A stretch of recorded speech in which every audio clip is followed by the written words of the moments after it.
Union pour la démocratie et les progrès sociaux. Notre parti du peuple, parti de la majorité,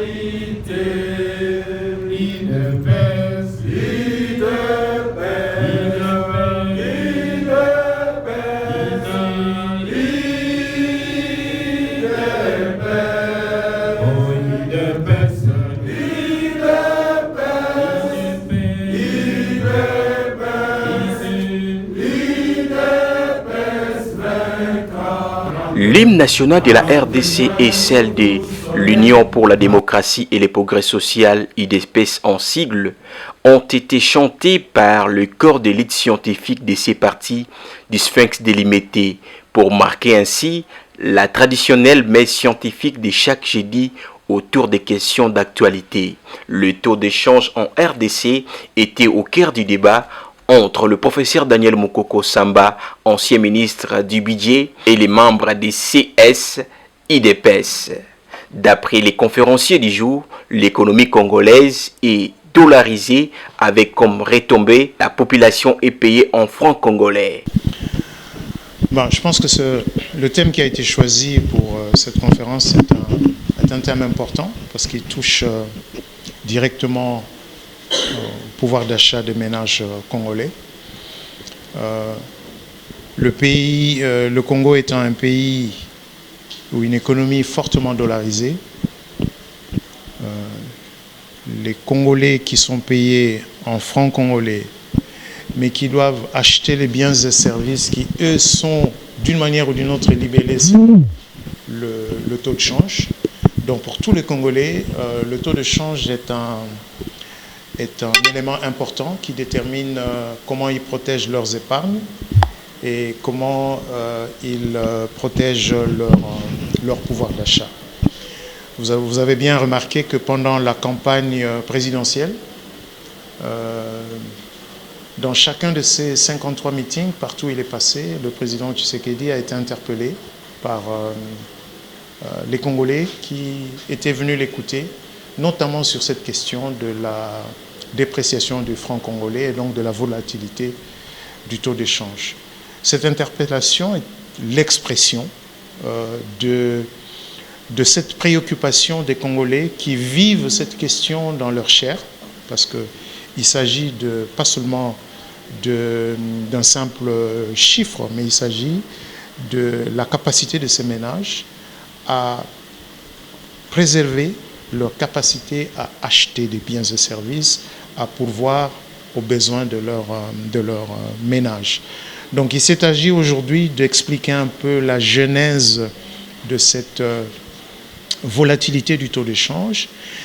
Nous l'avons retracé notamment par l'histoire aujourd'hui un peu ancienne, mais pas très ancienne, de cette période des années 90, période au cours de laquelle l'économie s'était totalement écroulée, avec le dépillage, avec les désordres dans les finances publiques, avec des niveaux d'inflation extrêmement élevés, ce qui a provoqué la fuite des Congolais vers une monnaie plus sûre, une monnaie plus stable qu'est le dollar américain. Et ces derniers jours, les Congolais vivent également cette situation de dépréciation du franc congolais par rapport au dollar. Et ils ont interpellé le chef de l'État qui, dans son programme pour le deuxième mandat, a pris parmi les 6 engagements l'engagement de mieux protéger le pouvoir d'achat. Donc c'est à l'honneur de cette structure de l'UDPS d'avoir organisé cette conférence pour réfléchir sur cette thématique. En outre, la dépréciation du franc congolais face au dollar américain est due de la crise économique mondiale occasionnée par la guerre entre l'Ukraine et la Russie, Israël et Hamas, pour ne citer que cela. Par ailleurs, le professeur Daniel Mukoko Samba a proposé à l'État congolais d'être attentif et anticipe par rapport aux politiques monétaires mises en place par les pays développés qui ont de l'impact sur l'économie congolaise. Vous aurez par exemple remarqué qu'à partir de 2022, dans beaucoup de pays africains, les gouvernements ont mis en place des politiques de lutte contre la vie chère.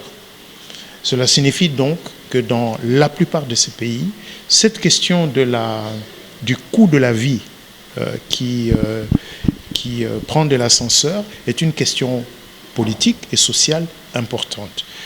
Donc, pour ce deuxième mandat, je crois que c'est l'engagement que le chef de l'État a pris, c'est d'anticiper et pas d'être en mode de réaction, mais d'être alerté sur les risques de volatilité du taux d'échange. Quand je parle de volatilité, ça signifie que ça bouge, ça monte, parce qu'il y a beaucoup de choses qui se passent dans le monde, des guerres par-ci par-là, mais également des politiques monétaires qui sont mises en place par les pays développés et qui ont de l'impact sur nos économies. Donc le gouvernement devrait désormais être plus attentif à cette question, parce que, vous savez, quand vous avez, je donne un exemple, supposons que, je donne comme ça un exemple pour faire simple, supposons que le taux de change soit $1 pour 1000 francs. Si votre salaire est de 200 000 francs, ça signifie que vous avez l'équivalent de $200. Et si le taux de change passe de $1 1000 francs à $1 2000 francs, ça signifie que votre salaire, qui lui est resté à 200 000 francs, n'est l'équivalent que de $100.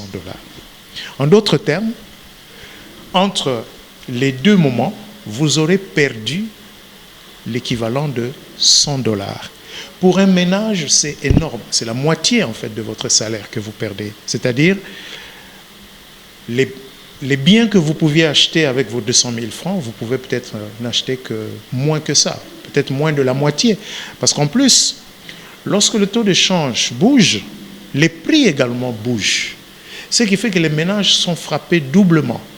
Doublement parce que la valeur de leurs revenus libellés en dollars diminue, mais les prix des biens qu'ils veulent acheter augmentent. N'est-ce pas?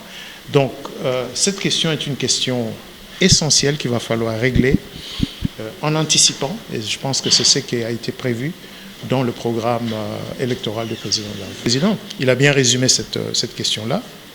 C'est-à-dire qu'il faut maintenir la stabilité du taux de change, il faut le faire par une bonne politique budgétaire, par une bonne politique monétaire, par une bonne coordination des deux politiques, mais également mettre en place des mesures d'atténuation des effets, parce que ce qui nous frappe n'est pas toujours dû à ce que nous faisons en interne. Mais il y a également des événements qui ont cours sur le plan international, des mesures qui sont prises par la Banque centrale américaine ou pour la Banque centrale européenne, mais qui finissent par nous frapper de ce point. Donc de ce point de vue-là, il faut mettre en place des coussins. Je vous donne un exemple. Aujourd'hui, il y a des groupes armés au Yémen qui attaquent les bateaux.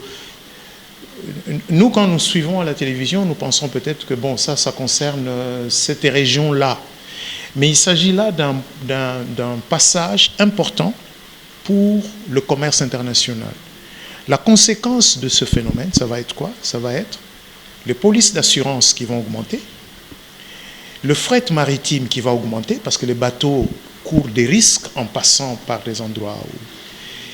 Dans quelques mois, vous verrez que les prix des produits importés vont augmenter à cause de cet événement. Donc il faut qu'à ce moment-là, notre gouvernement sache anticiper pour voir quelles mesures on peut prendre pour que le renchérissement, l'augmentation des prix soit atténuée à la suite d'un événement sécuritaire comme celui-là. Là, j'ai parlé d'un événement sécuritaire, la guerre entre le Hamas et Israël a des répercussions économiques au niveau international qui finissent par nous frapper. Donc, si on n'anticipe pas, à ce moment-là, on subit de plein fouet, bien sûr avec retard, mais on subit de plein fouet. Et je crois que l'engagement qui a été pris par le chef de l'État, c'est d'engager le gouvernement dans une approche anticipative pour protéger le pouvoir d'achat. De sa part, le professeur Jean-Marie Beya, coordonnateur scientifique des CSIDPS, apprécie la conférence et exhorte aux Congolais de consommer des produits locaux. Moi, je tire la leçon à la lecture de ce que le prof Moukoko a dit. C'est que ce thème du taux d'échange cadre bien dans notre thème qu'on présentera dans les mois qui viennent sur l'industrialisation durable effective de la RDC, les fondamentaux sur tout ça. Pourquoi? Parce qu'en fait, il a recommandé une des choses que j'ai retenues, notamment on doit pouvoir arrêter de consommer des choses qui viennent de l'étranger, c'est-à-dire qu'il faut produire localement. Produire localement, ça veut dire qu'on doit industrialiser, par exemple, notre agriculture comme aussi dans d'autres secteurs. Deuxième que j'ai retenu, c'est le fait qu'il va falloir connaître des banques congolaises. Parce que tant que nous avons un système bancaire qui est en gros dans les mains des étrangers, l'économie congolaise ne sera jamais financée. Troisième élément que j'ai retenu, il faut une gestion plutôt technocrate des choses et non politique. Technocrate des choses, ça veut dire qu'on a besoin de Congolais compétents, des Congolais qui sont consciencieux de leurs responsabilités pour le devenir de leur pays. Et finalement, tous ces trois éléments font que c'est un paquet complet qui viendra appuyer notre deuxième conférence qu'on fera au mois de juin prochain. Voilà. Notons que c'est sur invitation du secrétaire général de l'UDPS, Augustin Kabouya, que le professeur Daniel Moukoko a rehaussé sa présence à cette matinée scientifique qui s'est clôturée dans une note de satisfaction d'après le docteur Soft Mukuna, coordonnateur national de CSIDPS. Moi, Sony, elle est un peu long pour moi. Il ne nous a pas appris comment faire les bas économiques. Voilà, je pense que